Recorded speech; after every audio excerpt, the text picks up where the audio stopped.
Hi viewers. కర్ణాటకలో ఉత్తర కన్నడ జిల్లా కార్వార్ తీరంలో ఓ వలస పక్షి కలకలం సృష్టించింది.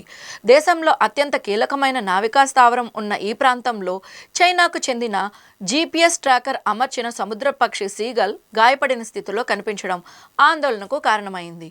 మంగళవారం కార్వార్లోని రవీంద్రనాథ్ ఠాగూర్ బీచ్లో కోస్టల్ మెరైన్ పోలీసులు ఈ పక్షిని గుర్తించారు. గాయపడి ఉన్న దీనిని వెంటనే అటవీశాఖ అధికారులకు అప్పగించారు.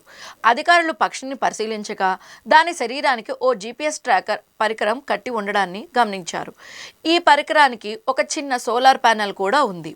ట్రాకర్పై ఉన్న ఈమెయిల్ ఐడితో పాటు ఈ పక్షి కనిపిస్తే దయచేసి ఈ ఐడికి సమాచారం ఇవ్వండి అనే సందేశం కూడా ఉంది.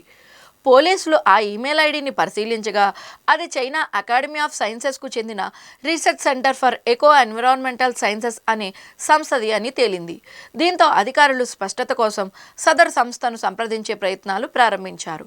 వలస పక్షుల కదలికలను అధ్యయనం చేసే శాస్త్రీయ పరిశోధనలో భాగంగా దీనిని అమర్చారా లేక మరేదైనా కోణం ఉందా అని అన్ని విధాలుగా దర్యాప్తు చేస్తున్నాం, ఉత్తర కన్నడ ఎస్పీ దీపన్ ఎన్ఎం తెలిపారు.